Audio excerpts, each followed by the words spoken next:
de l'Institut Pasteur de Lille. C'est un vrai plaisir de vous retrouver. Vous êtes voilà, à peu près 150 de la salle, 400 à distance, donc un beau succès pour cette conférence. C'est notre conférence annuelle, c'est notre rendez-vous annuel, notre grande conférence qui conclut un cycle de rendez-vous que nous avons tout au long de l'année avec nos scientifiques qui exposent les résultats de leurs travaux, de leurs avancées. La dernière était il y a quelques semaines sur Alzheimer. C'est une conférence qui, cette année, a un côté particulier puisque nous entrons dans l'année des 130 ans de l'Institut Pasteur de Lille, création en 1894, on va y revenir tout à l'heure, 130 ans. 130 ans d'engagement au service de la santé, au service de la population, au service des grands enjeux de santé publique à Lille, dans la région, au niveau national et au niveau international. On le verra tout à l'heure, c'est un de nos sujets. 130 ans de découvertes, d'avancées. On va en balayer quelques-unes ce soir. On n'aura pas le temps de parler de toutes les découvertes et de tous les travaux sur lesquels nous sommes en ce moment, mais vous allez voir qu'on va voir quelques sujets. On aura une première intervention de Chloé Charles, je vous la présenterai juste après, qui nous parlera de l'histoire du campus Pasteur Lille, puisque l'Institut Pasteur de Lille est né aussi dans des murs, boulevard Louis XIV, et elle nous parlera de la manière dont l'Institut s'est créé et comment il a rayonné sur le quartier et ensuite au-delà. On aura quelques mots de Jacques Richir, président de l'Institut Pasteur de Lille, et Didier Bonneau, qui est directeur général adjoint, voilà, qui reviendront aussi sur leur vision de ces 130 ans et des années à venir. Et puis ensuite, deux tables rondes pendant lesquelles nous pourrons échanger avec nos scientifiques et des témoins aussi extérieurs sur l'antibiorésistance et sur la santé au regard des changements climatiques et les grands enjeux liés aux santé liés au changement climatique qui arrivent. Donc on va démarrer. Je vais inviter Chloé à nous rejoindre. Alors, j'ai toujours beaucoup de plaisir à accueillir Chloé Charles, parce que Chloé, on l'a accueillie chez nous cet été au premier semestre. Elle était étudiante. Alors, je reprends parce qu'à chaque fois, je me trompe, donc je m'excuse. Elle suivait en parallèle un Master 2 d'Histoire de l'art et du patrimoine, et comme ça ne lui suffisait pas, elle faisait un DU, un diplôme universitaire de l'histoire de la médecine, et elle nous a aidés pendant tout son stage et sa présence à valoriser le patrimoine immobilier et l'histoire. Et puis, comme ça ne lui suffit pas et qu'elle est pudique, elle n'en parlera pas, mais elle a souhaité redémarrer. Aujourd'hui, elle est étudiante en médecine. Donc voilà, elle a enchaîné sur des études en médecine après ses masters et DU, etc.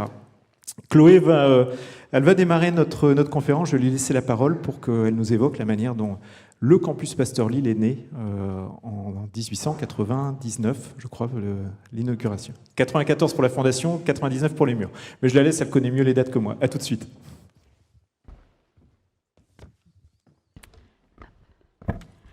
Donc bonjour à tous et à toutes. Je suis Chloé Charles, comme l'a dit Guilain, j'ai un master en histoire de l'art, patrimoine et musée. Et donc je vais vous faire aujourd'hui une communication sur l'histoire de l'Institut Pasteur, ses défis, ses ambitions, mais surtout ses adaptations pendant 130 ans. Donc avant de commencer, j'aimerais aussi remercier Didier Bonneau, Guilain Fauquet, Sophie Gilbert et l'ensemble de l'équipe communication et direction philanthropique. Je suis très contente d'être devant vous ce soir. Donc, pourquoi 130 ans ? Alors, on va retenir communément 3 dates, 1894, 1898 et 1899. 1898 correspond à l'année où l'Institut Pasteur de Lille a été reconnu d'utilité publique, tandis que 1899 correspond à l'inauguration des bâtiments, donc le bâti boulevard Louis XIV, quand on sort du métro Lille Grand Palais. Moi, je vais préférer la date de 1894. Alors, on va se remettre dans le contexte du 19e siècle, qui est un contexte pas très joli, les contextes sanitaires extrêmement difficiles, avec beaucoup de maladies, beaucoup de décès, beaucoup de disparitions au sein de plusieurs populations. Et à Lille, notamment, on a de grandes épidémies de diphtérie. Et le 6 septembre 1894, Émile Roux, docteur et disciple de Louis Pasteur, annonce qu'il a trouvé un sérum antidiphtérique. Donc, comment soigner la diphtérie. Forcément, ça a un retentissement international qui va aller jusqu'à Lille. La ville de Lille va décider d'envoyer une délégation municipale pour aller chercher Émile Roux, pour pouvoir non seulement avoir ce sérum antidiphtérique, mais aussi pouvoir en avoir la recette. En effet, la ville de Lille souhaite donc pouvoir disposer d'un laboratoire pour pouvoir fabriquer le sérum antidiphtérique. Et donc tout ça, on peut le retracer au travers des archives, notamment des archives du conseil municipal de Lille, puisque sur la diapositive, vous pouvez voir que le 9 novembre 1894, le conseil municipal décrète vouloir créer un laboratoire de bactériologie, donc pour ce sérum antidiphtérique, mais pouvant en même temps produire le vaccin antirabique contre la rage et dans un avenir qui paraît heureusement peu éloigné, le vaccin de la tuberculose. Donc ces paroles, qui sont extraites de la séance du conseil municipal, vont vraiment sceller la création de l'Institut Pasteur de Lille. Et donc si vous me suivez bien, nous entrons à partir de demain dans la 130e année de l'IPL. Donc cette communication va vraiment se centrer sur l'histoire de l'IPL depuis 130 ans, sur ses dimensions citoyennes, architecturales, scientifiques, mais aussi humaines, au service de la recherche et de la prévention. Donc on va commencer par une première partie, où je vais être assez chronologique dans ma présentation, en vous montrant en quoi l'Institut Pasteur de Lille a été au tout début un véritable enjeu municipal, et cela, on peut le voir au travers de l'architecture et de l'insertion du bâtiment dans l'urbanisme alentour. Donc, la volonté de la mairie de Lille, c'est de faire de ce laboratoire un peu la vitrine de l'expansion, de la croissance de la ville de Lille. Alors au tout départ, le service des travaux municipaux de Lille voulait ce bâtiment, celui que vous voyez sur la diapositive. Donc c'est un bâtiment qui est plutôt long, avec 2 avant-corps, une architecture plutôt sobre, régionaliste, même religieuse. Et puis, le service des travaux se dit, bon, on est quand même sur l'axe Paris-Lille, on est quand même quasiment dans le centre-ville de Lille, on va faire quelque chose qui va en jeter un peu plus. Le projet va être retravaillé. Et donc, vous pouvez voir sur le deuxième plan une architecture, donc cette fois-ci, qui est quand même beaucoup plus ornée. Là, c'est typique du 19e siècle, l'éclectisme. On a plusieurs références architecturales qui sont tout à fait magnifiques. Et donc, comme on peut le voir, c'est quasiment c'est le bâtiment qu'on a aujourd'hui. Et donc ainsi, l'Institut Pasteur de Lille va s'insérer dans toute une lignée des bâtiments du 19e siècle.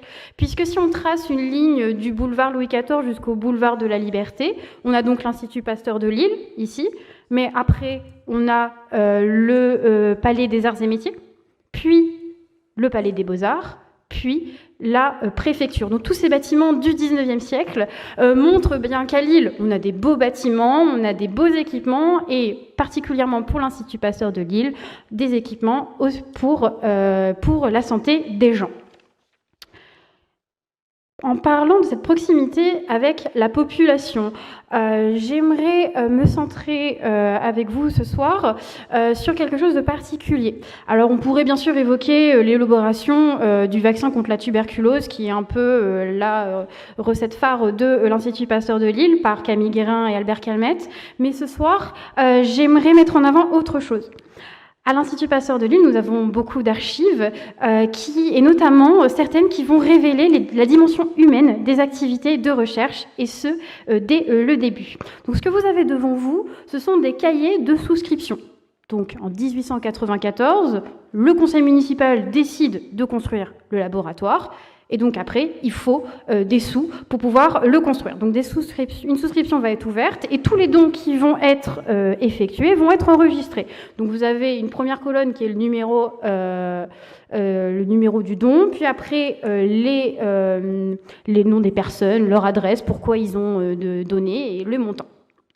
Et donc, quand on se penche dans ces cahiers de souscription, on voit qu'il y a plusieurs catégories professionnelles qui sont représentées. Donc, vous avez par exemple tout en bas à gauche la famille Wallard ou la famille Barrois, qui sont des grands industriels de l'époque.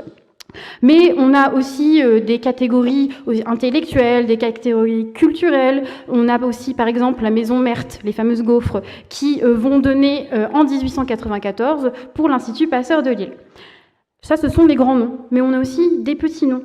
Par exemple, alors il va falloir me croire parce que c'est assez petit, mais en haut à gauche, la toute dernière ligne, vous avez un certain AD qui donne 100 francs en remerciement puisqu'il a été mordu par un chien enragé et traité à l'Institut Pasteur de Lille. Et on a aussi une autre que vous pouvez voir sur la photo tout à droite, qui est très émouvante, puisque un anonyme va donner 0,5 francs en souvenir de la guérison du crou de ma Flora. Le crou, c'est l'autre nom pour désigner la diphtérie. Donc on voit que ces lignes, en fait, c'est un peu les témoignages des sites internet des fondations aujourd'hui, mais elles révèlent en fait vraiment l'envergure et l'attachement dès ses débuts de la population pour l'ouverture de ce laboratoire.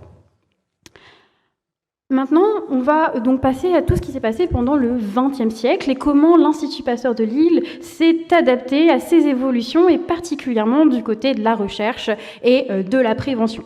Donc la diphtérie n'a pas été le seul sujet. Il y a eu la rage, puisque c'est un institut Pasteur, mais il y a eu aussi donc la tuberculose, qui a quand même pris une grande part dans les activités pendant toute la fin du 19e et une bonne partie du 20e siècle. Toutes ces questions sont liées donc au contexte et aux questions contemporaines. On peut schématiquement aller après la Seconde Guerre mondiale, où si les maladies infectieuses sont toujours présentes, elles ne vont plus être les seules. On a donc beaucoup plus, toujours sous la coupe de l'Institut Pasteur de Lille, plusieurs organismes qui vont être ouverts, comme par exemple un centre régional de transfusion sanguine. C'est les ancêtres des EFS, du don du sang. On a aussi un lactarium qui va être ouvert dans les années 50, donc un centre de collecte de lait maternel. On a un développement de la prévention, notamment avec le service de nutrition au tout début des années 80, les maladies métaboliques, les maladies cardiovasculaires, la vaccination, la médecine du voyage. Tout cela va arriver vraiment à partir de la Seconde Guerre mondiale, si on doit être schématique. Et donc tout ça donc on voit qu'il y a une véritable adaptation aux questions contemporaines jusqu'à arriver à aujourd'hui avec donc ce qui fait le cœur de l'Institut Pasteur de Lille, ce sont les maladies liées à l'âge, avec ce triptyque qui est toujours présent, qui est recherche, prévention et expertise. Donc moi, je suis spécialiste de l'architecture, donc je ne peux que vous en parler, et notamment comment l'Institut Pasteur de Lille s'est adapté, ou plutôt ces bâtiments se sont adaptés avec les évolutions du temps. Et notamment, nous parlons d'un de nos bâtiments, le bâtiment Guérin. Donc, une des spécialités de l'IPL, c'est d'être vraiment très proche du secteur industriel. Et depuis sa création, même avant, il y avait plusieurs usines qui cohabitaient, puisqu'on est dans le quartier Saint-Sauveur. Et comme vous pouvez le voir sur ce plan, qui est un cadastre de 1881, qui nous provient des archives départementales du Nord, donc ce plan, tout en haut, on a le boulevard Louis XIV, et sur le quart sud-ouest, on a tout un complexe. Ce complexe représente une filature de lin, une linière qui était la linière Picavé. Elle a été renommée la linière Saint-Sauveur au tout début du XXe siècle et elle existe depuis 1865, donc bien avant l'Institut Pasteur de Lille, jusqu'en 1959, donc bien après. En 1959, les bâtiments de la linière sont revendus à l'IPL et tous vont être détruits, sauf un. Celui que vous voyez encadré. Donc là, la photo que vous avez ici, c'est une qui représente la linière qu'on voit très bien avec la cheminée qu'il y a juste au milieu. Ce bâtiment, donc c'est un bâtiment de briques, de béton, 5 étages. C'était là où il y avait les ateliers de la filature. Donc il va être réutilisé. On va mettre un parement blanc qui était très à la mode dans les années 50 et 60. Et il va accueillir les équipes de recherche. C'est donc le bâtiment Guérin. Et depuis 2016, l'Institut Pasteur de Lille fait l'objet de grands travaux, d'un projet immobilier assez ambitieux, et notamment au niveau du bâtiment Guérin. Et le moment des travaux, comme on a pu le voir sur la photo précédente, a permis de révéler en fait le mur originel du bâtiment. Et donc ici, vous avez une photo du bâtiment Guérin aujourd'hui qui est en train de se refaire une beauté.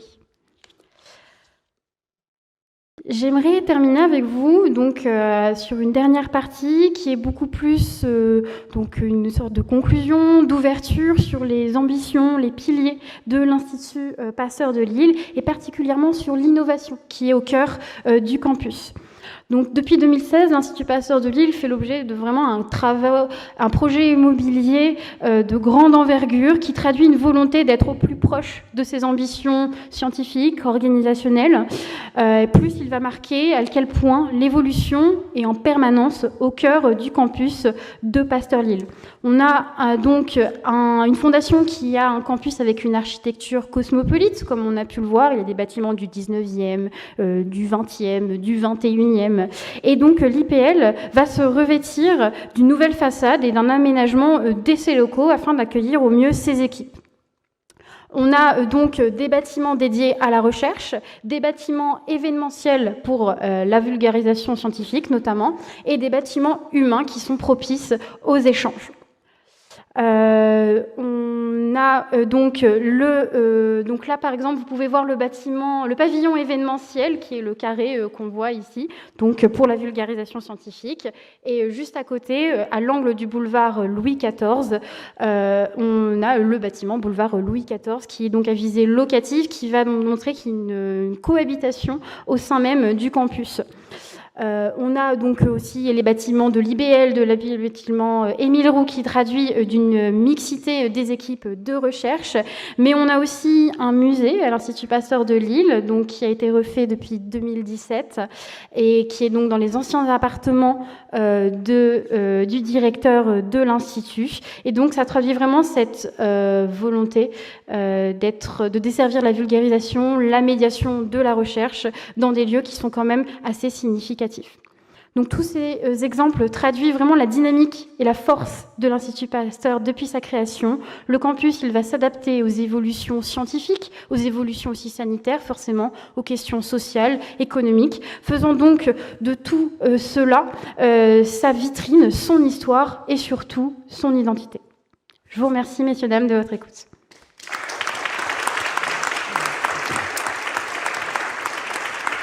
Merci. Merci Chloé. Voilà, une question ou deux de la salle ou à distance sur l'histoire du campus. Il y a une question, excusez-moi.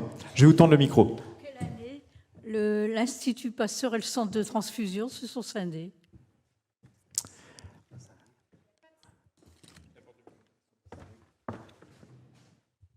Alors l'Institut Pasteur de Lille, sous la direction de Charles Génazrieux, va décider de construire ce centre régional de transfusion sanguine, mais il va être vraiment détaché.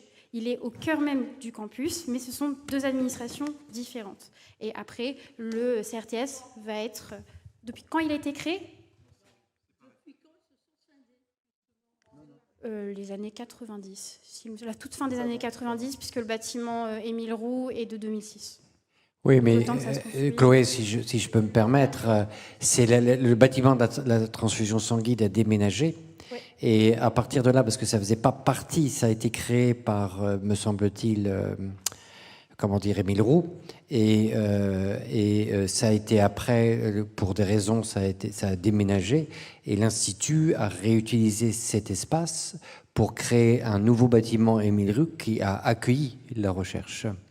Donc il faut bien voir que ça n'appartenait pas, ça ne faisait pas partie. Non, mais c'est pour répondre à Madame de manière...